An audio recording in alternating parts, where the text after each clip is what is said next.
Like I said, I don't get it. Whatever. Garlic fries. Oh my god. The story of TikTok's dirtiest predator. Bone-chilling Snapchats, horrible videos, and a real-life sting operation where he'd try to meet a minor. This is the incredibly creepy story of Buddy Haynes, aka TikTok's dirtiest predator. His account, going by the name of the Buddy, was first registered back in 2000. Isn't that motherfucker? It's like, so you don't want to have sex? Or is that another guy? The fucking Steven, I'm trying to find Fifi. 18, on which Buddy would describe himself as a 26-year-old jiu-jitsu athlete and gamer. His early videos were a laughable display of what you might call his dancing skills, and while this kind of content was fairly innocent at the start, he then began to post these bizarre provocative videos in which he'd try to come off as a sexy TikTok bad boy. Girls really look for in a guy. You don't have to be funny. Hell, you don't even have to be really that good looking. What they really want is they want a Batman in the streets and a Joker in the sheets. The videos were unbelievably stupid, yet in a bizarre turn of events, they were judged as being so terrible that they'd gained the attention of a few notable YouTubers. He's got a Zelda handbook. He's a little good boy. But then he does that 360, pulls out some handcuffs, leather coat. Boy, you best watch out for him. He gonna be snatching up your girl all day. This helped the Buddy to receive an influx of over 25,000 followers, during which the YouTuber Slazzo would also give his opinion. Do not let this man knee you with handcuffs. Never do that. That's not a good idea. And while nobody knew it at the time, Slazzo was wise in suggesting to avoid this man with handcuffs, as the Buddy's content only became weirder and weirder from here on out. Instead of posting innocent dancing videos or even cringy bad boy videos, he rather began to post various creepy TikTok duets, often involving girls who looked underage. There were multiple videos that followed this Check his hard drive stat. same kind of premise. Some were innocent while others were a little more dicey, leading the Buddy to receive his first bit of hate, which he'd address in a dedicated upload. To my haters, all you're doing is fueling the fire. When you comment, like my stuff, follow me, and react to my videos trying to down me, you're just making it worse for you. So, do yourself a favor, block me, because I will continue to do duets with my fans that love me, and I will continue to do videos from my house where I live with my parents who love and support me, and I support them because they need me. However, this did nothing to stop those who disliked him, as he then posted another video explaining that people had been looking for his personal information. So as you can tell, I'm still here, but I now have another issue. I have not people that found me on Facebook. You harassed me on Facebook, and I will take you to the police, because this is getting way too far, people. This is too far. And it's really no wonder why he was making an effort to hide it, as anonymity might have been the only thing saving him from what was about to happen. Anonymity? The guy's fucking posting himself like being a fucking weirdo on TikTok. On the 2nd of October 2018, a TikToker by the name of BitHoji would upload a video explaining that the Buddy had been acting a little unethical behind the scenes. Buddy Boudet talks to girls from the ages of like 12 to 15. He messages them on Instagram with very lewd videos and lewd messages and pictures, etc. A group of people, including myself, called him out on it, and now law enforcement is taking over. As mentioned, the Buddy had been messaging various underage girls via Instagram, and there was a bunch of evidence to go with it. Oh, how old are you? 14. I mean, may I be honest? Yeah, of course. If it was me, I'd try to make the relationship with you last for years. LOL, I feel like I look stupid. You're okay, don't worry about it. I kinda sorta have a crush on you.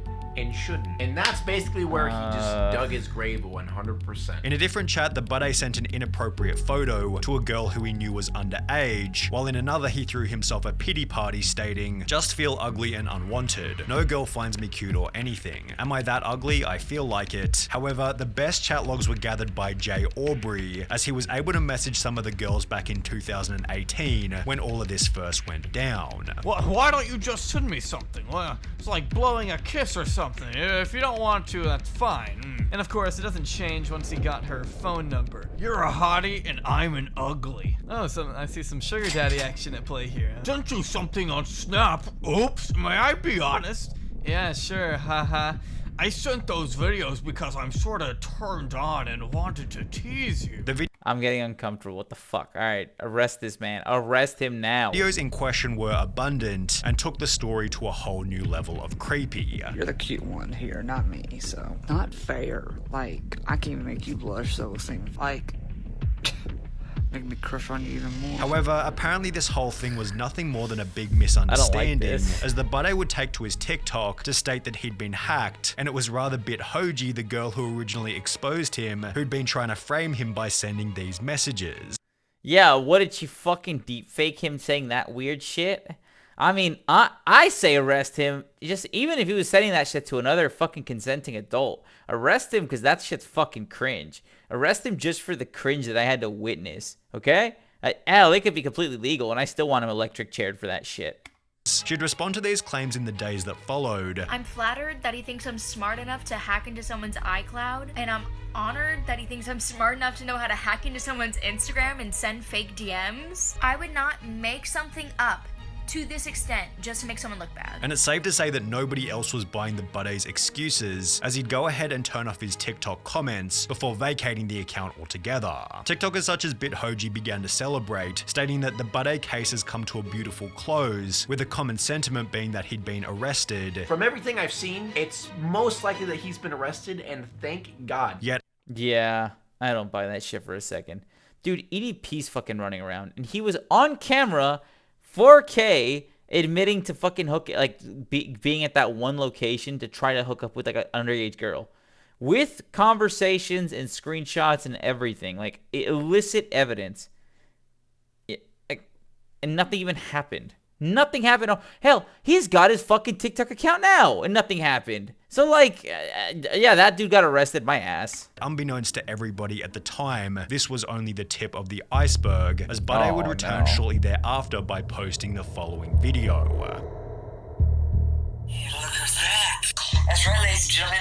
The day is back. I just decided to take a little mini vacation from TikTok just to kind of cool myself off from all the fire that's been going around. So I'm back. There is no stopping me. There is no stopping the storm, the fire that is the bidet. The more followers I get, the more I love to be on here. Even if it's just to piss you off.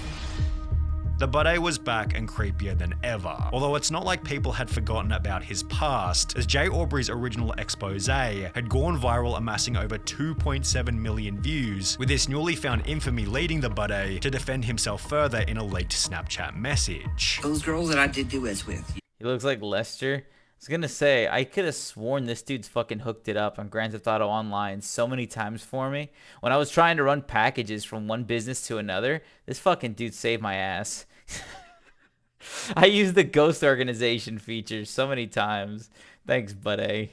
Yes, I did duets. They asked for those duets, first off. It was Got not me meant off the radar. to be sexual or anything. They weren't supposed to come off that way. The FBI has already investigated me. They came to my house back in 2018 when all that happened. They were just asking me stuff about TikTok and what it was, and that's it. As mentioned, law enforcement had zero interest in what Buddy had done, possibly giving him the confidence to continue, as only 4 months later a new video was uploaded by Inform Overload, confirming that the Buddy was back to his You'd old be a ways good in a girl. brand new 16, right? As the caption. That's not strange at all. series of Snapchats. Cute. I was gonna say, you don't have to cover up for me, haha. You're cute. I'd love to get to know you more. Oh my god, he's got one of those fucking Blue Lives Matter flags. Oh my Wish god. I was there. I'd want you. You're beautiful. I kinda like you. You'd be a good girl. 16, right? This is the Snapchat that she was talking about that proves Buddy Haynes knows about her age. Buddy had stated in an Instagram Q&A that he typically went for girls between the ages of 18 and 36, so to be caught Snapchatting a girl he knew was 16 wasn't the best look. After being asked were the allegations true, he'd simply state nope, and after a follow-up question of how do you feel about all the allegations toward you, he'd simply write it's all bull, which didn't exactly He's lying. Well, to be honest, I kind of struggled to believe he was 26 years old as well. So, I believe we may have a liar in play. Prove anything, especially given that he looks like 50. since there was more evidence just around the corner. Less than 2 weeks after stating that the allegations were untrue, a YouTube account by the name of Jadica uploaded a video talking about a new experience with the buddy, which is best described in her own words. I found his Snapchat and I started posing as a 16-year-old to try and catch him in the act. And here is where I was like, well, you know, I'm not really all that experienced in flirting. And he said that I can practice on him. That's when he said really about me saying, oh, I'm not that experienced in flirting, you know. And then here I told him that I was bored and he said he could make it better. And then I asked him what he meant by that. And he said, oh, well, I'd probably make out with you, haha. And I don't remember why, but at some point he said this. And I was like, oh okay, my well, God. what do you mean by that? And he said, don't need you falling for me. Only 3 months after this exchange, the buddy was catfished once again, this time by a YouTuber named Activist Plug, who had spent 3 months convincing the buddy that he was a 17-year-old girl. However, Buddy had apparently learned somewhat of a lesson from his past experiences, as he kept the conversation platonic the whole time, yet he'd still agree to meet up with the non-existent 17-year-old, where Activist Plug was there to confront him. How are you? Doing good. Good. What you up to? I'm just hanging out. Just hanging out? Yep. Not meeting friends? No. So you don't know anyone by the name of Cat? No. I don't know anybody named Cat. You weren't meeting anyone here by 6? No. You sure? Yeah, I'm pretty sure. Buddy had been busted once again, this time in the most embarrassing setting to date, after which it seemed as though the Buddy shenanigans might have finally been coming to an end. He'd retire his presence on TikTok and instead become a streamer on Twitch. Oh, great. Oh, fucking fantastic, bro. Hey, we should work together, buddy.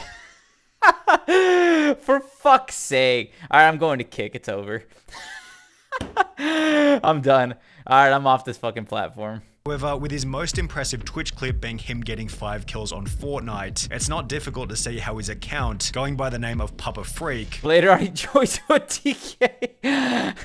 No comment. was unable to gain more than 300 followers. But he would also try to launch a SoundCloud music career under the name Freak Alpha. Oh However, to put it lightly, the music wasn't very good. Who would have thought that falling in reverse would be the claim to fame, and after all these months still king of the game, everyone knows my name. It seemed as though the Buddy had run out of ways to progress on the internet, so he'd delete his Instagram, Twitter, and Facebook before going silent. Rumors began to circulate that he'd been arrested for driving slowly in a school zone, although he wasn't even on the internet to give his rumors. There's just a fucking comment. Some fucking dude was just memeing fucking rumors. Oh, the latest reports say it was just some fucking dude just making a meme comment, bro. That's not, it's not a rumor. He was arrested for driving slowly at a school. Fucking rumor has it. Of the story. That would be until January 2021, approximately 18 months after anybody had heard from him, when the Buddy would create a new YouTube channel called Papa Freak, before uploading a video titled Campfire Chat Clearing the Air, in which Buddy would finally give his full side of the story. He began by talking about why he joined TikTok in the first place. Back in 2018, That's a pretty good ratio. I started TikTok and started enjoying it. I wanted to find an outlet to entertain people. You know, me being the butt of the joke, you know, making cringy videos and me just not really caring what people think. Before giving a possible motive for his own poor decisions. I've dealt with a lot of depression, anxiety, schizophrenia, alcohol abuse. There's a lot of those videos that I was not necessarily in my correct state of mind. But he would then explain that he was making an effort to fix his life. I'm staying away from TikTok. As much as you people ask me to go back, I've stopped drinking completely. I'm back on my medicine. I'm in therapy. The Buddy's last real offense seemed to have been his park meetup in 2019, so perhaps after everything, the Buddy has finally learned his lesson.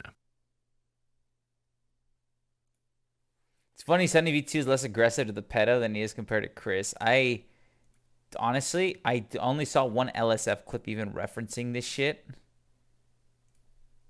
The Chris Tyson situation. But I heard this was a fucking shit show on its own. I can't believe he ignored the fact that there are 12 million penguins in Antarctica and there are 36,686 people in Monaco. So if penguins in Antarctica decided to invade Monaco, each person would have to fight 300 penguins. That's a good fucking point. I didn't think about that. Go ahead. Hi, I'm Kiko. I'm 23. I go to UCSB and I also bartend.